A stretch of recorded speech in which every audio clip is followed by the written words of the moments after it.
Hey everyone, welcome back to the Noob Selling Options channel. Today, we're setting the stage for a really triumphant structural update to the portfolio.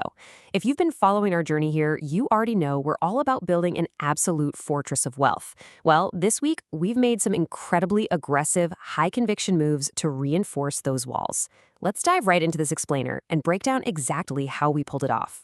So, $260,604.24. Breaking past that 260K mark is a massive milestone for us. And this isn't just a number on a screen, it's a collective victory. It's total validation of the aggressive consolidation strategy we've been running lately. It just proves that focusing your capital on your absolute highest conviction plays is how you build both serious resilience and serious growth. But to keep pushing that number higher, we actually had to do a little spring cleaning. We executed what I like to call ruthless trimming. We completely rotated out of Broadcom, and we totally liquidated the very last of our non-AI Fortress stocks. That was BBuy and Goss. Now, why do that? Simply put, we wanted to eliminate portfolio dilution. We needed to free up heavy capital for our absolute highest conviction enterprise software target. Which brings us to the standout move of the week. We took all that freed up capital and we just loaded up on ServiceNow. We added 203 shares in one go, bringing our total position to exactly 303 shares. I really see this as a tactical masterstroke. We're moving capital completely away from distractions to really cement ServiceNow as a top-tier pillar inside our AI fortress. Now, you might be wondering, why exactly 303 shares? Well, as you guys know, hitting that magic 300 number gives us the exact ammunition we need to run the wheel strategy. Holding 3 clean 100-share blocks gives us the leverage to seamlessly write 3 covered call contracts. That generates continuous premium income while we comfortably hold the underlying asset. Those extra 3 shares, they just sit there looking pretty, but those 3 main blocks are constantly being put to work. And because we ruthlessly trim the fat to secure that 303-share block, we've actually seen a major shift in our portfolio hierarchy. A massive congratulations to ServiceNow, by the way, because it officially leapfrogged Amazon. No joke, it is now the number 3 largest individual holding in the entire portfolio, sitting at 11.06%. It's right behind Alphabet and, of course, our crown jewel, AMD. Amazon officially takes a back seat at the number 4 spot now. Okay, let's pivot for a second to our next big play and talk about how we're building out our hardware dominance.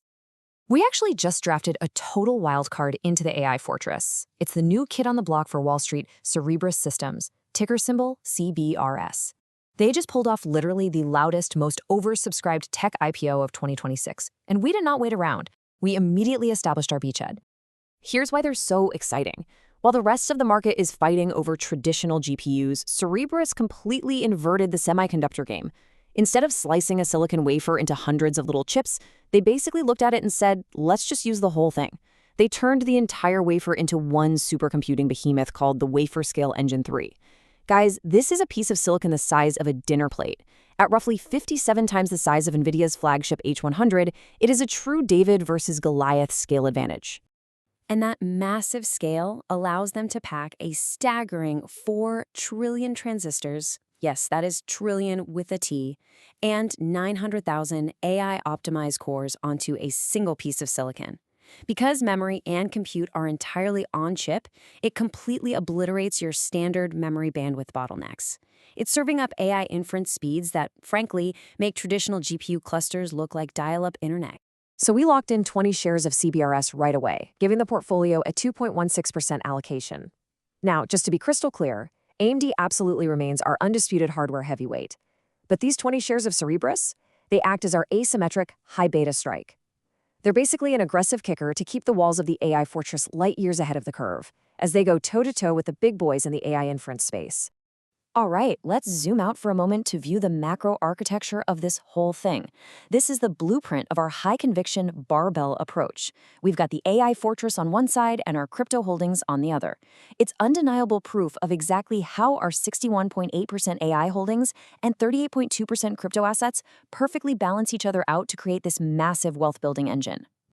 Diving into the exact numbers on our portfolio tracker for mid-May, you can really see those mega-cap tech pillars doing the heavy lifting. AMD, Amazon, Meta, Alphabet, and now ServiceNow. They own the infrastructure, they own the enterprise workflows, and they own the consumer data. These software and cloud titans are keeping the fortress walls totally impenetrable. They provide a rock-solid foundation of stability while we wait for the crypto side of the barbell to run. And speaking of crypto, let's briefly touch on those crypto kingpins, which make up that remaining 38.2% of our portfolio. We've got our foundational exposure locked in through the IBIT and ETHA spot ETFs. But look at our heavy conviction in the Solana ecosystem. We've got 1,300 shares of Bitwise Solana staking, plus a 2x Solana kicker. And finally, we have our leveraged proxies, MSTU, BitU, Circle, and Bitmine. When crypto rallies, these proxies inject some serious high beta torque into the portfolio, aggressively outpacing standard spot holdings. And that brings us to the end of this channel update. We've concentrated our power, we've brought in an incredible new wildcard with Cerebras, and our barbell strategy is primed and ready. Now, I really want to hear from you. In a portfolio split between AI tech and crypto, what is your absolute highest conviction stock for 2026? Drop your strategic blueprints in the comments below. And hey, if you found this explainer helpful or entertaining, please make sure to hit that like button and subscribe to the Noob Selling Options channel so you never miss an update. Catch you guys in the next one.